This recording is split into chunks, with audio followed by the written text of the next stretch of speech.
गर्मियों की एक शाम थी। सूरज रेत के टीलों पर अपनी आखिरी किरणें बिखेर रहा था।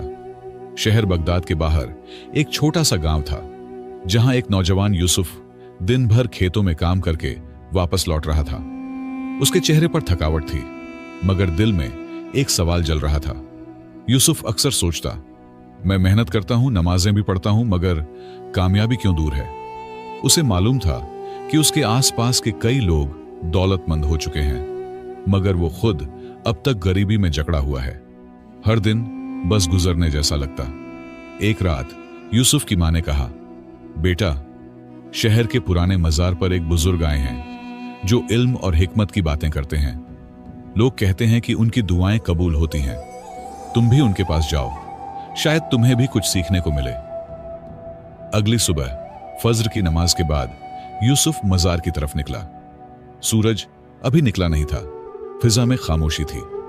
मजार के अहाते में सफेद कपड़ों में एक बुजुर्ग बैठे थे, आंखें बंद, तस्बीह हाथ में, चेहरे पर नूर, जैसे रोशनी उनके अंदर से निकल रही हो। यूसुफ ने अदब से सलाम किया। बुजुर्ग ने आंखें खोली और हल्की सी मुस्कुराहट के साथ जवाब दिया। यूसुफ ने अपनी परेशानी बयान की। बाबा जी, मैं मेहनत करता हूं, मगर कामयाब नहीं हो पाता। मेरा दिल टूट चुका है। बरकत और सुकून मेरे नसीब में क्यों नहीं। बुजुर्ग ने सर झुकाकर कुछ लम्हे खामोशी में गुजारे, फिर कहा, ऐ नौजवान, कामयाबी सिर्फ दौलत का नाम नहीं। जो सच्चा राज है वो लोगों से छुपा हुआ है। तुम्हें उस राज की तलाश करनी होगी। क्या तुम तैयार हो? यह रास्ता आसान नहीं, मगर अंजाम रोशन होगा। यूसुफ चौंक गया। उसने फौरन कहा, मैं तैयार हूं बाबा जी, आप जो कहेंगे मैं करूंगा, बस मेरी रहनुमाई फरमाएं। बुजुर्ग ने तस्बीह बंद की और कहा, पहला कदम, 3 दिन तक सच बोलना, हर हाल में, कोई झूठ, कोई बहाना, कुछ नहीं। फिर मेरे पास आना। यूसुफ ने यह बात दिल पर लिख ली। गांव वापस आकर उसने हर बात में सच बोलना शुरू किया। यहां तक कि जब किसी ने पूछा, फसल कैसी हुई, तो उसने ईमानदारी से जवाब दिया, कमजोर हुई है, बारिश कम हुई थी। लोग हैरान हुए, मगर उसने दिल मजबूत रखा। 3 दिन बाद वो दोबारा बुजुर्ग के पास पहुंचा। बुजुर्ग ने सिर्फ यह पूछा, दिल कैसा महसूस हुआ? यूसुफ ने कहा, हल्का, जैसे दिल पर कोई बोझ नहीं रहा, मगर अभी कामयाबी तो नहीं मिली। बुजुर्ग मुस्कुराए और बोले, सच्चाई कामयाबी की पहली ईंट है, अभी 2 ईंटें बाकी हैं। फिर बुजुर्ग ने कहा, अब दूसरे कदम पर जाओ। 3 दिन तक किसी की गीबत मत करना, ना सुनना, जबान पाक रखो। खामोशी बेहतर है अगर भला ना कह सको। और याद रखो, कामयाबी की असल बुनियाद दिल की सफाई है। जब दिल साफ होगा, अल्लाह की मदद खुद उतरेगी। यूसुफ ने बुजुर्ग की बात दिल से कबूल की। 3 दिन तक उसने सख्त कोशिश की कि किसी की बुराई न करे। यहां तक कि जब गांव के लोग आपस में किसी को बुरा भला कह रहे थे, यूसुफ चुपचाप उनसे दूर हो जाता। इस पर कई लोग तंज करने लगे। एक दिन एक पड़ोसी बोला, क्या बात है यूसुफ, अब हमें छोटा समझने लगे हो? चुप क्यों रहते हो? यूसुफ ने नरमी से कहा, मैं बस खुद को संवारने की कोशिश कर रहा हूं। किसी की गीबत से दिल काला होता है और मैं अपना दिल साफ रखना चाहता हूं। यूसुफ की यह बात सुनकर कुछ लोग हंसने लगे, मगर एक बूढ़ा शख्स चुप हो गया। उसने कहा, यही तो वो बात है जो हम भूल चुके हैं। जवानी में मैं भी ऐसे ही सोचता था, मगर दुनिया ने बदल दिया। यूसुफ की बात कुछ दिलों पर असर कर गई। 3 दिन गुजरने के बाद यूसुफ फिर से बुजुर्ग के पास आया। इस बार उसके चेहरे पर इत्मीनान था।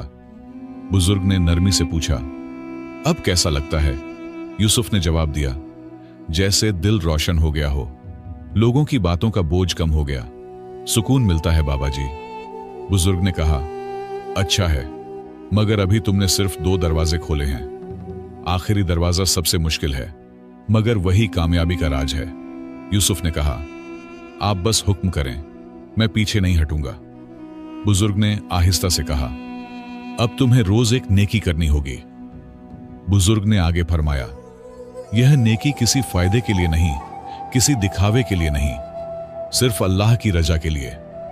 अगर रास्ते में कोई भूखा मिले, उसे खिलाओ। अगर किसी की मदद का मौका हो, तो वक्त जाया मत करो, दिल से करो, छुप कर करो। यूसुफ ने फौरन अमल शुरू कर दिया।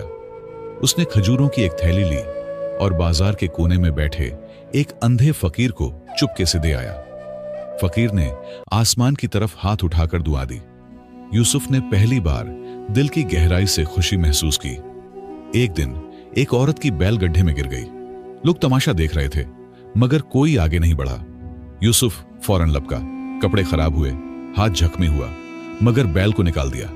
औरत की आंखों में आंसू आ गए और उसने कहा, अल्लाह तुम्हें कामयाब करे। अब यूसुफ की तबीयत बदल चुकी थी। वो सुबह उठकर अल्लाह का शुक्र अदा करता। दिल में सिर्फ दूसरों की भलाई की फिक्र होती। उसे लगता जैसे अल्लाह उसकी हर नेकी देख रहा है। अब वो ख्वाब में भी खुद को बेहतर बनते देखता। दिल का रंग सफेद होता जा रहा था। 3 दिन बाद वो फिर बुजुर्ग के पास पहुंचा। उसके चेहरे पर नूर था। बुजुर्ग ने मुस्कुराकर कहा, तुम कामयाबी की राह पर हो यूसुफ। अब तुम्हारा दिल अल्लाह के नूर को कबूल करने के काबिल हो चुका है, मगर अभी आखिरी इम्तिहान बाकी है जिस पर तुम्हारा सब्र आजमाया जाएगा। अगली सुबह यूसुफ नमाज फज्र के बाद बुजुर्ग के पास पहुंचा। वो मुतमिन था, दिल साफ, नियत नेक, अमल दुरुस्त। मगर बुजुर्ग की आंखों में आज एक अजीब सी खामोशी थी। उन्होंने गहरी सांस ली और कहा, अब तुम्हारी आखिरी आजमाइश का वक्त आ गया है यूसुफ। बुजुर्ग ने फरमाया, तुम्हें अपना सब कुछ छोड़कर अल्लाह के रास्ते में निकलना होगा। घर, जमीन, सुकून सब छोड़ो और देखो क्या तुम अल्लाह पर मुकम्मल भरोसा कर सकते हो। यही वो मुकाम है जहां असल कामयाब लोग खड़े होते हैं। क्या तुम तैयार हो? यूसुफ का दिल कांप गया, मगर वो बोला, अगर यही अल्लाह की रजा है तो मैं तैयार हूं। मां से रुखसत लेते हुए उसकी आंखें भर आईं। मां ने बस इतना कहा, अल्लाह तुम्हारे साथ हो बेटा। याद रखना, असल कामयाबी अल्लाह की रजा है, दुनिया का माल नहीं। यूसुफ ने अपना सब कुछ छोड़ दिया। वो शहर से निकलकर सहराओं की तरफ रवाना हुआ। रास्ते में उसे भूख लगी, मगर उसने सब्र किया। प्यास से होंठ सूख गए, मगर अल्लाह का नाम जुबान पर रहा। यह सफर उसके ईमान को कुचल नहीं सका, बल्कि और मजबूत कर गया। 3 दिन तक वो भूखा प्यासा चला। एक रात वह एक नखलिस्तान के करीब गिर पड़ा। एक चरवाहे ने उसे पानी पिलाया और पूछा, कौन हो, कहां जा रहे हो? यूसुफ ने मुस्कुराकर कहा, मैं कामयाबी की तलाश में निकला हूं और मेरा ज़ादे राह सिर्फ अल्लाह पर भरोसा है। चरवाहे ने कहा, तुम पागल हो या वली? यह रास्ता तुम्हें खोखला भी कर सकता है। यूसुफ ने नरमी से जवाब दिया, कामयाबी सिर्फ लेने का नाम नहीं, देने का भी है। अगर मैं इस रास्ते में फना हो गया तब भी अल्लाह की रजा मेरी असल कामयाबी है। चौथे दिन वह एक अजनबी काफिले के पास पहुंचा। काफिले के सरदार को मजदूर की जरूरत थी। यूसुफ ने सख्त मेहनत की, मगर किसी उजरत का मुतालिबा नहीं किया। काफिले वालों ने हैरानी से पूछा, तुम इतनी मशक्कत क्यों कर रहे हो? वह बस मुस्कुराकर खामोश रहता। इस दौरान एक दिन काफिले का सामान चोरी हो गया। सबने यूसुफ पर शक किया। उसे रस्सियों से बांधकर सरदार के सामने लाया गया। यूसुफ ने खामोशी से सिर्फ इतना कहा, अल्लाह गवाह है, मैं बेगुनाह हूं। काफिले वाले हंसे। अल्लाह गवाह? कोई सबूत है? अचानक सरदार की बेटी सामने आई और बोली, मैंने चोर को देखा था, यूसुफ नहीं था। वो तो हर वक्त तस्बीह पढ़ता रहता है। सब हैरान रह गए। सरदार ने फौरन यूसुफ को आजाद कर दिया और उसकी दयांत से मुतासिर होकर कहा, तुम हमारे मेहमान हो। काफिले के सरदार ने ऐलान किया, यूसुफ अब हमारी तिजारत का मुशीर होगा, क्योंकि असल कामयाबी नेकी, सच्चाई और सब्र में है, जो हमने यूसुफ में देखा। यूसुफ ने आसमान की तरफ देखा। आंखों से आंसू बह निकले। वो जान चुका था, कामयाबी का राज हकीकत बन चुका है। काफिले का सरदार यूसुफ को अपने साथ बगदाद ले आया। अब वो हर दिन अहम फैसले लेता, नरमी से बात करता और सब उसकी सच्चाई की कस्में खाते। सरदार ने एक दिन कहा, यूसुफ, मैं चाहता हूं कि तुम मेरी बेटी से निकाह करो और मेरे बाद काफिले के सरदार बनो। यूसुफ हैरान हुआ। उसने कहा, मैं एक गरीब किसान हूं, आपकी बेटी की जोड़ी नहीं। सरदार मुस्कुराया, नहीं यूसुफ, तुम अल्लाह वाले हो। तुम्हारे जैसा दयांतदार शख्स सरदारी का हकदार है, माल व दौलत से नहीं, किरदार से इंसान की पहचान होती है। निकाह हो गया। यूसुफ के वालिदैन को बुलाया गया। गांव के लोगों ने खुशी से आंसू बहाए। वही यूसुफ जिसे दुनिया हकीर समझती थी, आज इज्जत, इल्म और दौलत का वारिस बन चुका था। मगर उसके दिल में गुरूर की जगह अब भी आजिज़ी ही थी। एक रात यूसुफ ख्वाब में बुजुर्ग को देखता है। वो एक वीरान जगह पर बैठे हैं, आंखों में अश्क, चेहरे पर नूर।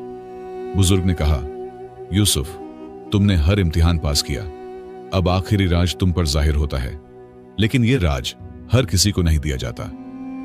अगले दिन यूसुफ मजार पर पहुंचा, मगर हैरत हुई, वहां न बुजुर्ग थे, न उनका कोई निशान। सिर्फ एक पुरानी तस्बीह और एक खत पड़ा था। खत पर लिखा था, हम दुनिया के लोग नहीं, हम वो दरबान हैं जो कामयाबी के दरवाजे पर बैठे हैं, सिर्फ खालिस दिलों को अंदर आने देते हैं। यूसुफ लरज गया। वो जान गया कि बुजुर्ग कोई आम इंसान न थे। वो शायद फरिश्तों में से कोई थे या अल्लाह के खास बंदे। उसने वो तस्बीह सीने से लगा ली और देर तक सजदे में गिरा रहा। अब उसका दिल दुनिया से उठ चुका था, सिर्फ रब बाकी था। चंद साल गुजरे। यूसुफ ने काफिले की सरदारी अपने नायब को सौंप दी और खुद शहर छोड़कर एक छोटे गांव में जा बसा। वो हर रोज बच्चों को सच बोलने, नेकी करने और सब्र सिखाने लगा। उसकी बातों में वही रोशनी थी जो उसने बुजुर्ग से पाई थी। एक दिन एक नौजवान उसके पास आया, चेहरे पर फिक्र, दिल में सवाल। उसने कहा, बाबा जी, कामयाबी का राज क्या है? मैं बहुत कोशिश करता हूं, फिर भी नाकाम रहता हूं। यूसुफ मुस्कुराकर बोला, बेटा, कामयाबी का राज खुद तुम्हारे अंदर छुपा है, सिर्फ खोजने की देर है। फिर यूसुफ ने वही 3 आजमाइशें उस नौजवान को सिखाई जो उसे सिखाई गई थी। अब वो खुद भी एक राजदार बन चुका था। उसने समझ लिया था, कामयाबी किसी मकाम का नाम नहीं, बल्कि एक हालत दिल है जो अल्लाह के करीब कर दे। बस वही असल कामयाबी है। चंद माह बाद यूसुफ का इंतकाल हो गया, मगर उसकी कब्र पर आज भी लोग आते, हाथ उठाते और दुआ करते। लोग कहते, यह वो शख्स था जो दुनिया की कामयाबी छोड़कर आखिरत की कामयाबी पा गया। कब्र पर एक कतबा था, कामयाबी का राज, सच, सब्र और खुलूस दिल।